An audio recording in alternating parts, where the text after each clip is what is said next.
Well, that was powerful. That was awesome. Um, in case anyone ever wonders why we do the overview each and every time, it's we only need to be told once, but we need to be reminded over and over and over again. And having that put into our forefront is a good reminder of who we're striving to be. What are we aiming for? So yeah, that was fantastic, Mark. There were two things that really caught me in that message, and the first one is that your kids are always watching. They might not be paying attention to you, they're watching.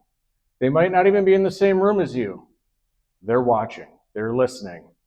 So be aware of that, be intentional that we know that there's always someone watching. And the other part is, does your family feel safe around you? That one, if that doesn't hit you right in the gut, I don't know what will, because that one is profound. And what I want to say next is, as we go through different topics, as we talk about different things as biblical masculinity here, we're doing it in God's house, amongst believers, in a posture of love. This has never been a place to where we're going to call you out and single you out and say, hey, Ross, you're doing terrible and you suck. You're one of my leaders. You can handle it. We might call you up. We might say, hey, I'm seeing this. You can do better. But we're never going to call you out or call you down or fill you with shame. But if you're feeling any sort of stirring within you during any of these messages, pay attention to that. Don't just push it aside. Don't just stuff it and say, well, he's wrong because of A, B, and C. Lean into it. Pay attention to it. Dig deep into it. Figure out where it's coming from. What is the root? So I've got a question for everybody today. Who here has ever been angry? Perfect. This is relevant for everyone. Pay attention. So as I go through these messages and I try to figure out what to say and how to craft them, I find myself going down rabbit holes. I like being clear on what I'm saying and what I'm understanding. I like asking questions. And I like definitions. And I've done this before. What does that mean? What is the root meaning of this? So I was looking at what is anger?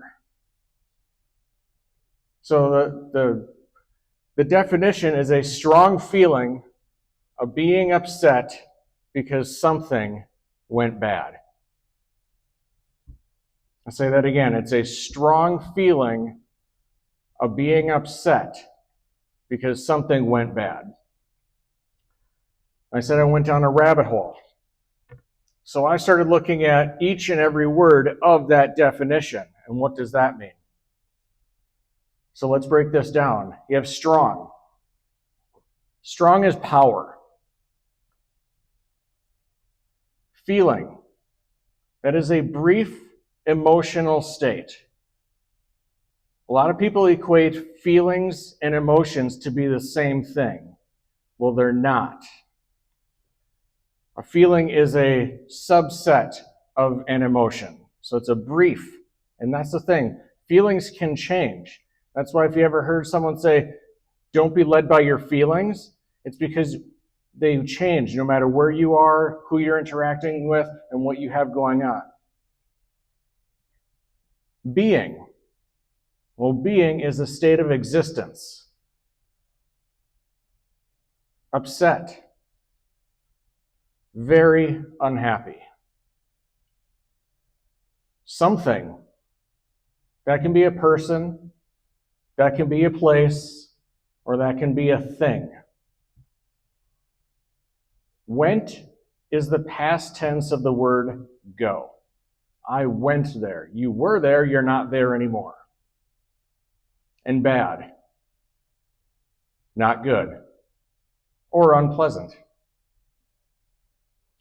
So if you want to say what is anger a different way, you could call it a powerful brief emotional state of existence when we are unhappy, very unhappy, that a person, a place, or a thing had gone in an unpleasant manner. Now I'll ask you guys again, knowing deeper definitions of anger, how many have been angry? Is it more clear now, however, of what it is? It's not just, I don't know what this is. It's not just pure frustration. So with that, why? Why do we get angry? Well, when we're made as emotional beings. We have emotions. We have love and joy and all the things that come with it, but there's also other sides. You've never seen a coin with only one side of it. There's always two sides to every story. So we're emotional beings who are interacting with other emotional beings. Every single one of us, no matter how stoic or how strong you say you are, you have emotions. And you're interacting with people who have emotions. Some more than others, but that's a totally different story. And if you hang around someone long enough, you're going to get angry with each other at some point or another. It's inevitable. It could be over something really big. It could be over something really small. And it doesn't matter who the person is. They could be the most kind person in the world, but if you spend enough time with them and close enough, you're going to have feelings of anger at some point. Why do you think you can get so angry with your spouse sometimes? They can be the kindest, sweetest woman in the world, but you're in such close proximity with them, it's going to happen. You know, a fun fact, my wife has said before that I am the most emotional man she's ever met. I didn't know how to take that. Is that a compliment? Is that a dig? Well, that's because we are in such close proximity that she sees my realness, my rawness, where she doesn't see that in passing on a Sunday with any one of you. You know, I like to consider myself to be very planned, very logical. And the person that's closest to me says, "You're the most emotional person I've ever met." Look, that's when you say, "I am not." I might have said that now. So how many of you, knowing me at this point, would have guessed that? No? Let's hang out longer, and you'll probably see it at some point. I love Jed. He's our pastor. I guarantee if you spend enough time with him, you'll find out some things that might not be very pastorly. See? So what leads to this a lot of times, warm in here. A lot of times we're misheard or we're misunderstood. Or we feel that way. You didn't even listen to me. You never listen to what I'm saying. You're not even paying attention. We can feel wronged in the moment. How many of you have ever said, "How could you do this to me?" How many of you have ever heard, "How could you do this to me?" Or we feel uncared for. You don't love me. Do you love me? These are all the feelings that are associated with it. And a lot of times they are coupled with unmet expectations. So we all have a story in our mind that we tell ourselves about every single interaction. It doesn't matter how large or how small it is. We all tell ourselves something, this is how it's going to go. But when that story goes rogue, We need to justify to ourselves that it wasn't us, it wasn't our fault, and then we spin that blame on somebody else.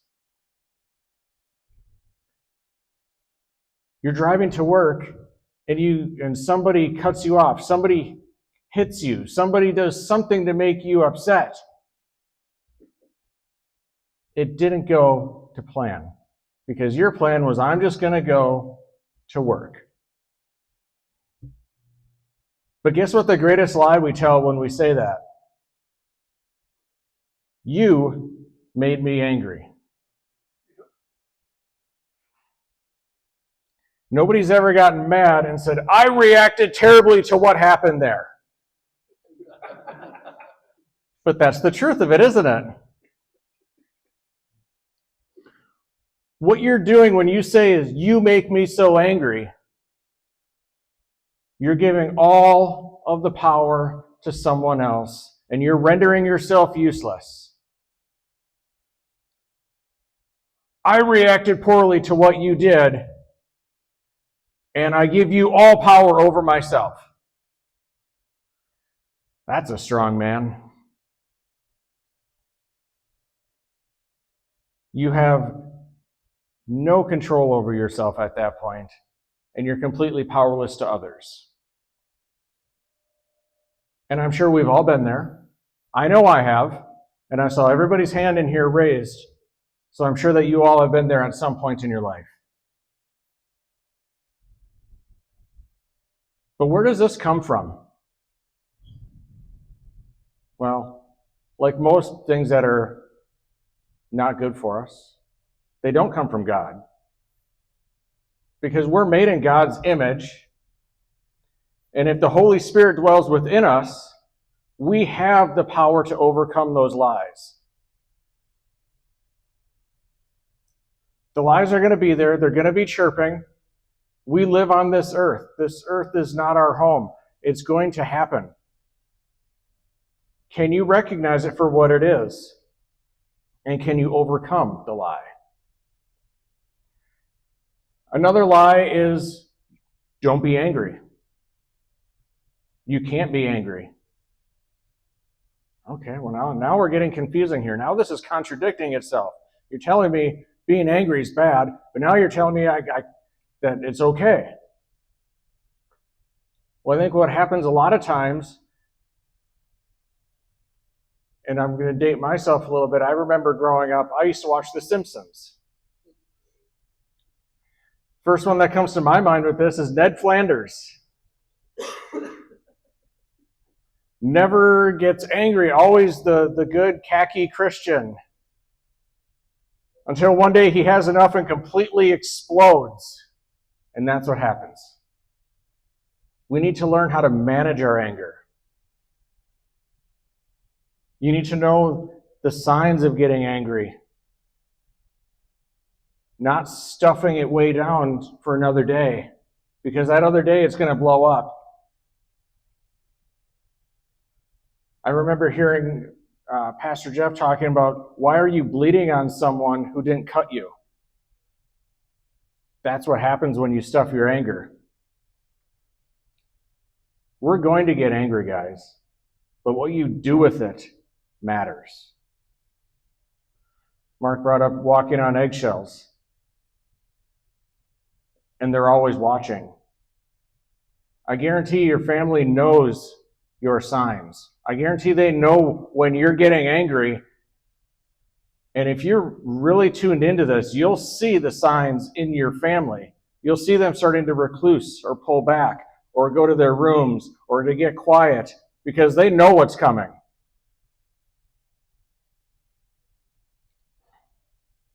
You know, it's unrealistic and frankly irresponsible to say, don't get angry. After all, we are emotional beings, but we have the power to control and express in a healthy manner. You know, the world will tell you, well, that's toxic to get angry. Don't do that. This is the problem with men. They get angry. Well, I found 4 different times in the Bible where it talks about anger. There's many more. I just picked these 4. Ephesians 4:26. Mark is already in that one. Be angry and do not sin. It doesn't just say be angry. It says be angry and do not sin. Do not let the sun go down on your anger. And do not give the opportunity to the devil. Essentially, it's summing up to control yourself, resolve the situation and repent, and guard against enemy intrusion. I think a lot of times where people get hung up is don't let the sun go down on your anger. I don't believe that necessarily literally means you need to solve all the world's problems before 12:01. What it means is don't bury it down and never fix the issue. If you're in the heat of a moment and you know that if this continues, bad things are going to happen, just remove. Back away. Come back with a sober mind, a clear mind, resolve the issue, and repent from it. Proverbs 14, verse 17. People with a hot temper do foolish things. Wise people remain calm. We talked a while ago about being unoffended. Wise people are unoffendable. If you think clearly, rationally, and have a sober mind, you won't do the foolish things of a hot-tempered person. And sober-mindedness isn't just alcohol or substance related. You ever heard the term blind by rage? You get so much in a fit of fury that you don't know what you're doing, you don't know what you're saying, everything just feels right in the moment, and you can yell and scream and it doesn't matter because you're justified.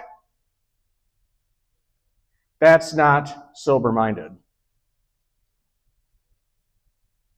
James 1, verses 19 through 20.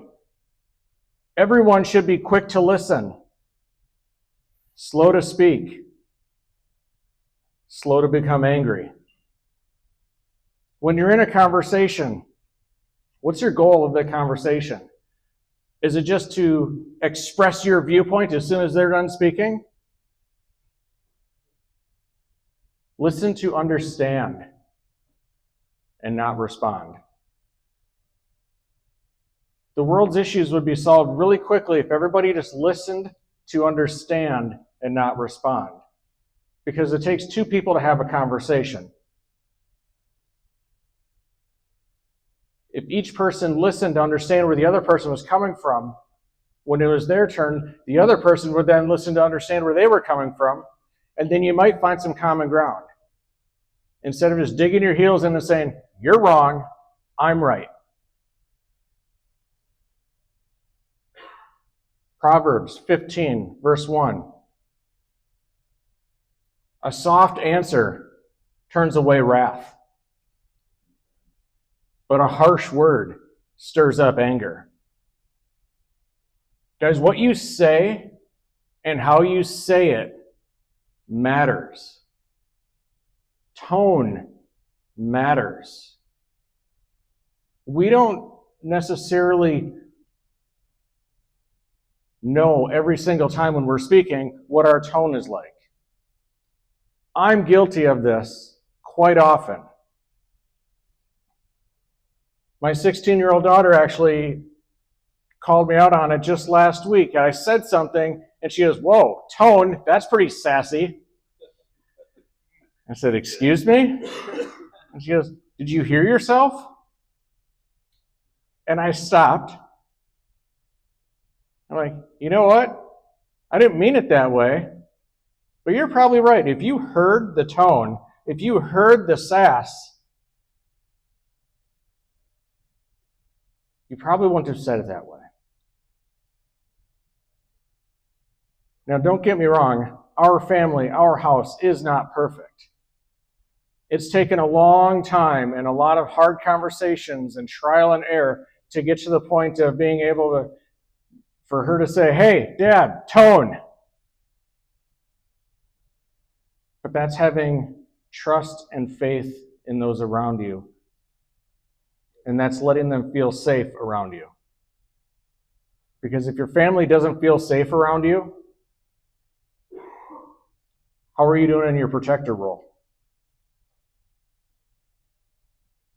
We need to remember that the feeling itself, it's going to happen. It's okay. It's an indicator of what's happening around you. Nothing more. It's an indicator. It's the thermometer in the room. Don't let it become the thermostat. All a thermometer does is just tells you, hey, the temperature is a little high in here. Thermostat turns it up. So guys, definitions matter.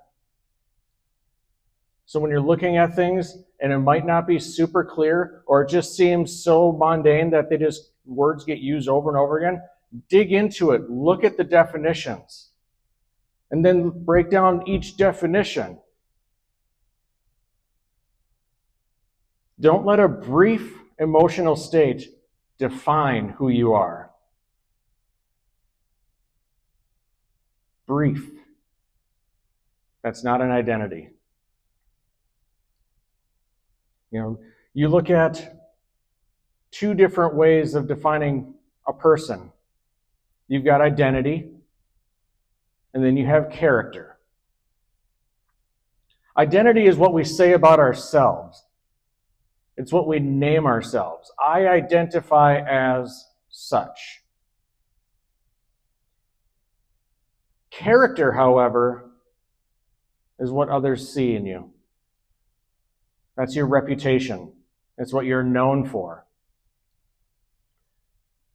But the cool thing is we have the power to control both of those things. You have the power to walk into a room and change who you say you are. Character, however, is the byproduct of that. I can walk into a room and say, I'm the most calm, collected, empathetic person that you'll ever meet. And people will say, wow, that's really cool. I haven't met someone like that in a long time. And your kids are behind you saying, he's full of crap. Come home with me after Sunday service and find out what the real character is.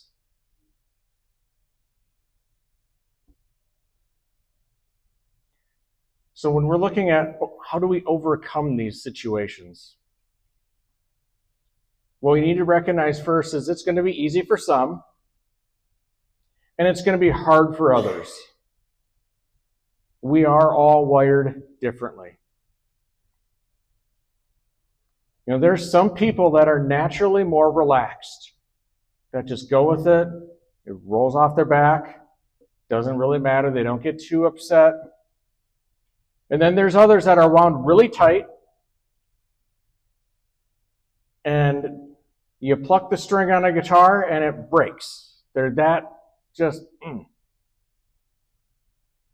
The best part about this situation is those two people usually marry each other.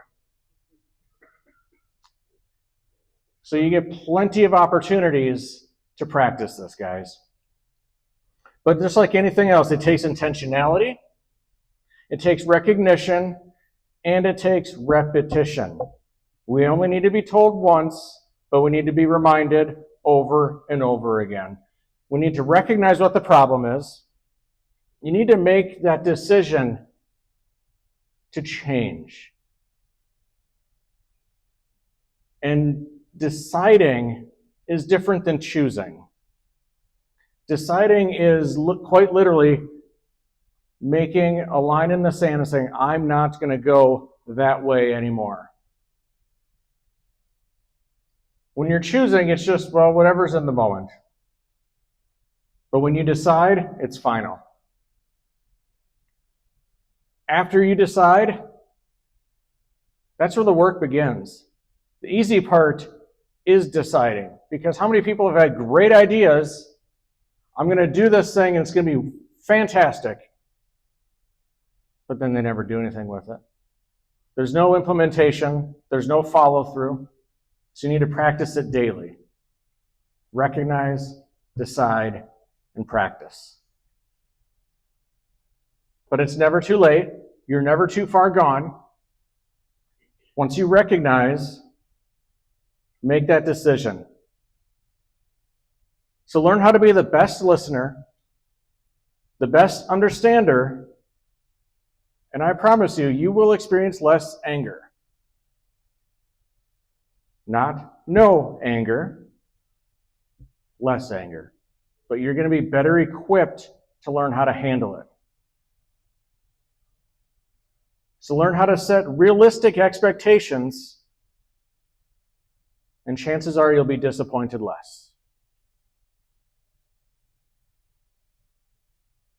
I hope nobody's angry with me. But if you are, it's your fault, not mine. So we're going to take the next 25 minutes, break out into our small groups, really dive into anger, how it affects you, how it affects your families. What are your expectations? Because the people around you are not perfect. But guess what? Neither are you.